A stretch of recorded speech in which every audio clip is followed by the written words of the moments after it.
ఒక్కొక్క మారు నీ కన్నీరు దేవుని ఆశీర్వాదమును చూడనివ్వకుండా ఆపేస్తాయి.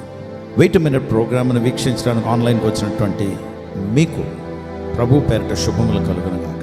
ప్రియమైన వారలారా, హాగర్ అన్నటువంటి అబ్రాము భార్య, రెండో భార్య, ఈవిడ కొడుకుని తీసుకుని ఒక అరణ్యము, ఆ అరణ్యంలో ఇటు అటు తిరుగుతుంటుంది. ఎందుకంటే ఎటు వెళ్ళాలో దిక్కు తోచక. అప్పుడు తన యజమానుడైనటువంటి అబ్రాము దేవుడికి మొరపెడుతూ, పిల్లోడు చచ్చిపోతాడేమో అని దాహం, అది ఎడారి కనుక ఓ చిన్న పొద ఉంటే ఆ పొద క్రిందన వాడిని పడుకోబెట్టేసి కొంచెం దూరం వెళ్ళి ఏడుస్తుంటుంది, విపరీతంగా ఏడుస్తుంటుంది. దేవుడు ఆవిడ ఏడుపుని చూసి వెంటనే ప్రత్యుత్తరం ఇస్తారు, జవాబిస్తారు.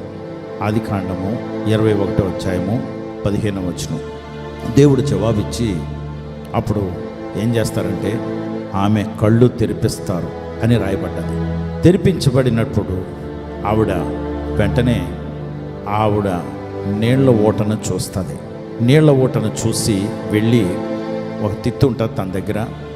అప్పటికి నీళ్ళు ఎండిపోయాయి అన్నమాట. ఆ తిత్తులోంచి తెచ్చుకున్న నీళ్ళన్నీ అయిపోయి, ఇక నీళ్ళు లేవు. ఆ నీళ్లు కానీ ఇప్పుడు దాహం తీర్చకపోతే పిల్లోడు చచ్చిపోతాడు. ఆవిడ కూడా దాహం వేసేస్తుంది కనుక ఆ తిత్తు నిండా నీళ్లు నింపి పిల్లవాడికి తీసుకువెళ్ళి దాహం తీరుస్తుంది. అయితే దేవుని బిడ్డలారా, కానీ ఒక విషయం ఏమనంటే, దేవుడు ఆమె కళ్ళుని తెరవకపోతే నీళ్లు ఊట కనబడదు. ఆవిడకి కనబడేది ఏంటంటే ఆవిడ కళ్ళల్లోంచి ఊరుతున్నటువంటి కన్నీళ్లు తప్పించి ఇంకేమీ కనబడవు. నంబర్ 1. నంబర్ 2, కళ్ళు తెరిపించిన తర్వాత ఆమెకు ఆ నీటి ఊట కనబడ్డది. అంటే కళ్ళు తెరవబడక ముందు ఆ నీళ్ళు ఊట ఎక్కడుంది? అక్కడే ఉంది, కానీ కనబడలే. ఎందుకు కనబడలేదు అంటే ఆవిడ కన్నీరు ఆ నీటి ఊటని ఆపేసింది. ఆ కన్నీరు దేవుని ఆశీర్వాదము. ఇట్ ఇస్ స్పిరిచువల్ వాటర్స్, అంటే ఆత్మ సంబంధమైనటువంటి ఓటని పుట్టించారు దేవుడు.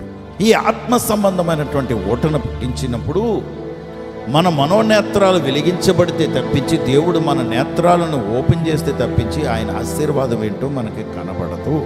ఈ లోక సంబంధమైనటువంటి విషయాలు మనల్ని, మన కంటిని క్లౌడ్ చేసేస్తుంటాయి, మేఘాల్లా కమ్మేస్తాయి. అందుకే దేవుని ఆశీర్వాదాలు, దేవుని హస్తము, దేవుని విషయాలు మనకి కనబడకుండా ఉంటాయి. ఎప్పుడైతే మన కళ్ళు తెరిపించబడతాయో, దేవుడు తెరుస్తారో, అప్పుడు ఆత్మ సంబంధమైనటువంటి ఆశీర్వాదము, ఆత్మ సంబంధమైనటువంటి నీటి ఓట, ఆత్మ సంబంధమైనటువంటి ఆత్మదేవుడు, ఆత్మ సంబంధమైనటువంటి మన జీవితం మన ఎదుట పుష్కలంగా కనబడుతుంటుంది. దేవుని బిడ్డ, ఈరోజు నీకు నీ కనీస అవసరతలు, నీ శరీర సంబంధమైనటువంటి అవసరతలు, ఈ లోక సంబంధమైనటువంటి అవసరతలు నీ కంటిని కప్పేస్తున్నాయా? అవసరమే, మనకి బ్రతకటానికి అవసరం. బ్రతకటానికి అవసరమని దేవుడికి తెలీదా? తెలుసు, అవన్నీ ఇస్తానని చెప్పాడు. కానీ మొట్టమొదటి ఏం వెతకమంటున్నాడంటే ఆయన రాజ్యమును, ఆయన నీతిని.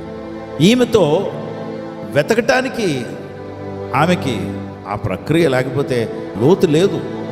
కానీ ఆవిడకున్న కనెక్షన్ ఏంటంటే భర్త దేవుడు కనుక, భర్త ప్రార్థన చేసి పంపించాడు కనుక ఆ దేవుడు విడిచిపెట్టలేదు. అందుకే దేవుని బిడ్డలారా, మనము దర్శనం పొందుకున్నటువంటి దేవుని సేవకుడు సంఘములో మనము స్థాపించబడి ఉండాలి, నాటబడి ఉండాలి, ఎప్పుడూ స్థిరంగా ఉండాలి. ఆ దర్శనం పొందుకున్నటువంటి సేవకుడిని విడిచిపెడితే నువ్వు ప్రయాసపడుతుంటావు, నువ్వు చీట్ చేస్తుంటావు, నువ్వు రకరకాలుగా చిందులు తొక్కి నువ్వు బ్రతకటానికి ఎన్నో నాటకాలు ఆడతావు. Do you think what you are doing is God's will? నువ్వు చేస్తున్నది దేవుని చిత్తం అనుకుంటున్నావా?